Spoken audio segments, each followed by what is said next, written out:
चीजें जो ट्रेड्स कयास लगाई जा रही थी, बहुत सारी कॉन्फर्मेशंस भी आ चुकी हैं and the biggest of them all पिछले 4 या 5 दिनों की सबसे बड़ी जो चर्चा थी, that is confirmed. Ravindra Jadeja Rajasthan Royals के ओरिजिनल रॉक स्टार एक बार फिर से राजस्थान के रजवाड़े बन चुके हैं और Sanju Samson Chadha is going to play for Chennai Super Kings.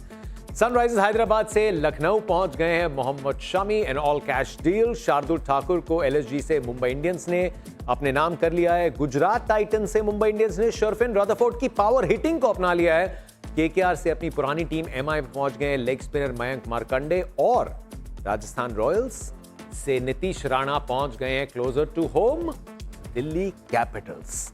But the biggest of them all, Sanju Samson देखेंगे चेन्नई की पीली जर्सी में एंड राजस्थान रॉयल्स के लिए the rock star is back. हम 2-3 दिन से बात करते आए हैं पूजी, और चेन्नई सुपर किंग्स की ऑफिशियल हैंडल से उनके टीम ओनर्स की ऑफिशियल स्टेटमेंट भी आ गई है दैट फैंस के लिए बहुत इमोशनल पल है और हमारे लिए भी अब तक का ये सबसे टफेस्ट डिसीजन था। But we have to admit कुछ players fag end of the career में हैं और इस समय आवश्यकता अगले मेगा ऑक्शन 2 साल से पहले उसकी तरफ फोकस किया गया है। और देखिए, ये बदलाव बहुत ही ज़रूरी था, खास करके सीएसके टीम के लिए। अगर चेन्नई टीम की बात करें, वहाँ पर संजू सैमसन जिस रोल से वो वहाँ पर आते हैं, कप्तानी उनको मिलेगी या नहीं वो पता नहीं है, बट रविंद्र जडेजा को कप्तानी आरआर की बिल्कुल मिल सकती है।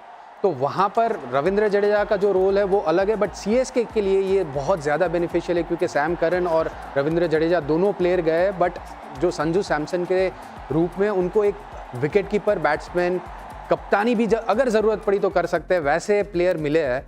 तो वो सीएसके की जो बैलेंस है ना, जो नहीं थी अब तक, पिछले सीजन में हमने देखा कि वो बैलेंस कहीं ना कहीं ठीक से नज़र नहीं आ रही थी, खास करके टॉप ऑर्डर में। वो टॉप ऑर्डर का जो बैलेंस है वो संजू सैमसन लाएंगे। इसमें एक और बड़ा इंटरेस्टिंग कॉन्वर्सेशन है, वो ये कि संजू सैमसन की वैल्यू अभी भी 18 करोड़ रुपए है। ये बात बड़ी क्लियर थी कि एक स्वैप होता ना कि 18 पे थे जड्डू और 18 पे थे और एक में स्वैप में एवरीबडी इज हैप्पी और वॉक होम, ग्रेट। पर रविंद्र जडेजा की वैल्यू 14 करोड़ रुपए लगाई गई है, यानी कि साथ में एक और खिलाड़ी भी चाहिए। इस वजह से सैम करन भी गए हैं, तो ये स्ट्रेट स्वैप नहीं था। अगर आप चेन्नई के दृष्टिकोण से देखें तो एट दिस स्टेज जहां पर आप रीबिल्ड कर रहे हैं, उनके लिए एक मुश्किल डिसीजन जरूर रहा होगा कि यार अब अश्विन भी नहीं है। अगर अश्विन थे और जड्डू छोड़ते, I mean then you can understand कि आपके पास स्पिन का विकल्प है, एक नूर अहमद, एक अश्विन, एक श्रेयस गोपाल, और फिर हम देख लेंगे। अब अश्विन भी नहीं है, अब जड्डू भी नहीं है, अब सिर्फ नूर अहमद के साथ श्रेयस गोपाल हैं। तो इसका मतलब आपका भारतीय स्पिन कंटिंजेंट, आपने एकदम से कहा कि इट्स ओके, हम ओके हैं इसको खाली करने के लिए। हालांकि ये बात सच है कि 28 मैच में सिर्फ 18 विकेट है इनके पीछे, तो उनकी वैल्यूएशन में मुझे लगता है फर्क आया। इट्स अ रियलिटी, मार्केट की रियलिटी है कि जो आप 18 में थे, आज आपकी वैल्यू अगर 14 लगा रहे हैं और the team that has bought you is letting you go. और चेन्नई के लिए इमोशनल पल रहा होगा, पर I think Rajasthan actually are better off. उनके पास जड्डू आ गए, उनके पास सैम करन आ गए, उनके पास 2 ऑलराउंडर आ गए जो इनके पास थे ही नहीं, इनके पास एक इंडियन स्पिनर आ गया जो इनके पास था ही नहीं। तो I think in this deal of course वो चेन्नई को जो है वो एक विकेट कीपर, बैटर, सीनियर कप्तान का विकल्प, वो बहुत अच्छी बात है। हो सकता है कि इसके चलते धोनी शायद पूरा सीजन भी ना खेलें, और ये भी हो सकता है रियलिटी 2026 की। पर Rajasthan I think they are better off in this. Let's just talk about this. हाँ या ना, अगर आप जडेजा हैं, आप राजस्थान जा रहे हैं, दी ऑप्शंस जैसा बाबा मेंशन कर रहे थे, रियान पराग, यशस्वी जायसवाल, वो आपके युवा निवेश हैं, बट एक और नाम वहां पर नहीं आया, वो ध्रुव जुरैल का, क्योंकि वो भी एक कप्तान के बहुत ही अच्छे मटेरियल है। इन माय पर्सनल ओपिनियन वो बहुत ही बड़े कंटेंडर है, because he has a very bright future ahead, और वो एक समझदार क्रिकेटर भी है। तो कप्तान के तौर पर उनके लिए अगर आप उनमें इन्वेस्ट करते तो आप 5-6 साल तक वो कप्तानी आराम से कर सकते हैं। तो इसीलिए वहाँ पर एक और ऑप्शन है वो जिसका नाम नहीं लिया गया, बट रविंद्र जडेजा अगर वहाँ पर गए तो शायद उनको ये उम्मीद होगी कि वो कप्तानी के तौर पर वहाँ पर उनको कप्तानी मिले, आगे बड़े रोल में देखे अपने आप को, क्योंकि सीएसके में देखिए उनका रोल डिफाइंड था। बट क्या सीएसके उनकी जो रविंद्र जडेजा का जो पोटेंशियल है वो पूरा इस्तेमाल कर रही थी? मेरे ख्याल से नहीं, क्योंकि हर मैच में 4 ओवर रविंद्र जडेजा नहीं डाल रहे थे। जब वो राजस्थान में जाएंगे, मुझे लग रहा है कि हर मैच में उनके 4 ओवर्स उनको मिलेंगे, क्योंकि वहाँ पर जो उनके स्पिनर्स हैं उन्होंने अच्छी गेंदबाजी नहीं करी है। इसीलिए Ravindra Jadeja being the Indian spinner, he will बोल एंटायर 4 ओवर्स। मैं कह रहा हूँ 4 ओवर की बात छोड़िए, 4 कप्तानों के जो ऑप्शन आप सबने दे दिया ना, तो मेरे को सिर्फ give me your captaincy bat, I am putting you in the room Rajasthan. yep. आपको पिक करना है इस सीजन के लिए या ये जो 2 सीजन है उसके लिए कैप्टन। मेरा ध्रुव जुरैल। ध्रुव जुरैल। आकाश चोपड़ा। यशस्वी जायसवाल, और अगर नहीं बनाया यशस्वी जायसवाल को, let me just say this also, अगले साल वो भी चला जाएगा। इनका फोन हैक करके वो जो ग्रुप है जिसके एडमिन है उसकी चैट्स को लीक करना पड़ेगा।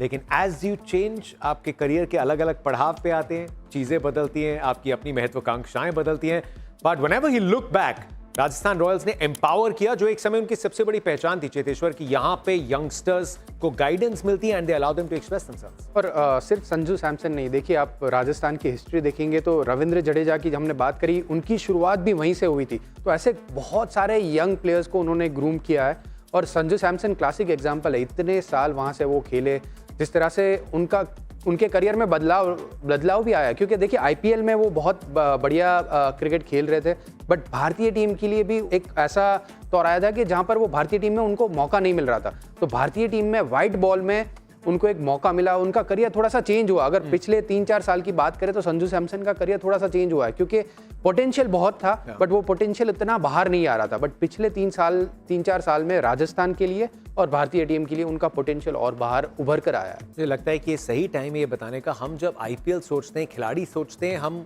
वो सिर्फ 2-3 महीनों की बात करते हैं, but this is also reality. Rajasthan Royals और कई और टीम्स भी करती होंगी। इनकी जो ट्रेनिंग फैसिलिटी है नागपुर के इर्द गिर्द, ध्रुव जुरैल जब उनका टेस्ट डेब्यू आ रहा था, भारत के लिए खेलने वाले थे, लेकिन वो गए उस फैसिलिटी में 5 दिन जो मिले अभ्यास करने के लिए।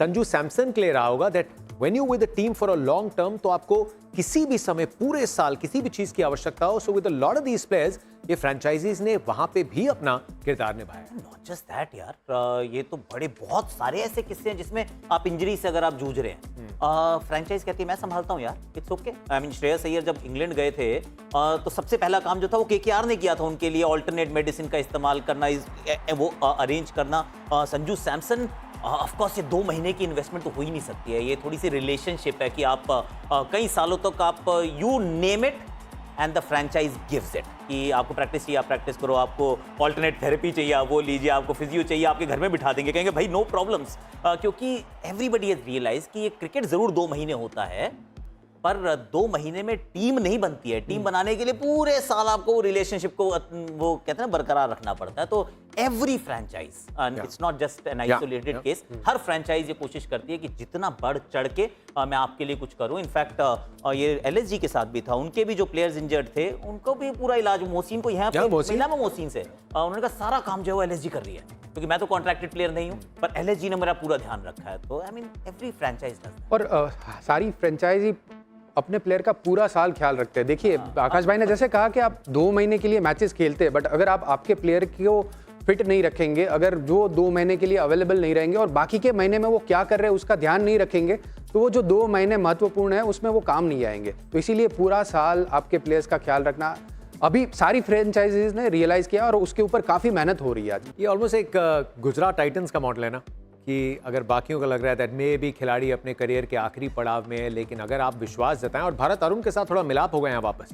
भारत अरुण जो भारतीय टीम के बॉलिंग कोच से क्या उस दौर में भी हैं शमी, क्वालिटी क्या है ये सब जानते हैं, अभी भी उनकी गेंदबाजी सबके मन में चल रही है, but just made to feel welcome. और उस विकेट पे भी नहीं खेलेंगे पूजी जहां 250 रन मस्ती मजाक के लिए बन जाते हैं। और देखिए एसआरएच में जब वो खेल रहे थे, वो विकेट वैसा था कि कोई भी गेंदबाज हो एक बार सोचेगा कि यार ये विकेट में मैं कैसे गेंदबाजी करूं, मेरे 4 ओवर कैसे मैं खत्म करूं। तो सही जगह पर मोहम्मद शामी गए, और आपने जैसे बताया कि भरत अरुण के साथ उन्होंने बहुत क्लोजली वर्क किया है, और मोहम्मद शामी इमोशनल काफ़ी है। देखिए जैसे सबा भाई भी बता रहे थे कि उनके साथ जो कुछ भी अभी हो रहा है उससे काफ़ी अफेक्टेड है वो, उसकी वजह से उनको एक ऐसी गाइडेंस की ज़रूरत है कि जहाँ पर उनको वापस जगाए, क्योंकि वो ऐसे गेंदबाज है उनको जगाना पड़ता है काफ़ी बार। टैलेंट पोटेंशियल बिल्कुल कमी नहीं है, बट एक बार आप जगाते हैं ना, वो शेर जैसा गेंदबाज है, उसको आप जगा देंगे तो वो बहुत ज़्यादा शिकार कर सकते हैं। रवि शास्त्री ने कहानी बताई थी ना कि ये आपको पता होना चाहिए कि शमी के इमोशंस के साथ उसको कब गुस्सा करना है, क्यों गुस्सा करवाना है। ये शायद एक बिरयानी की प्लेट के साथ भारतीय ड्रेसिंग रूम में गुस्सा दिलवाया था, विकेट लेके, और मोहम्मद शमी ने कहा अच्छा है मुझे गुस्सा दिलाया करो। तो भारत अरुण को पता होगा इनको कब गुस्सा दिलाना है, to channelise that, a point to prove Mohammed Shami के लिए। एंड आने वाला सीजन धमाकेदार हो सकता है। रिटेंशन बस क्या चल रहा है, डेवन कॉनवे ने चेन्नई सुपर किंग्स के फैंस को अलविदा कह दिया है। कप्तानी के लिए कोलकाता नाइट राइडर्स के टारगेट पे केएल राहुल। पंजाब छोड़ेगी मैक्सवेल का साथ और आरसीबी लियम लिविंगस्टन को रिलीज, जो शायद बहुत बड़ी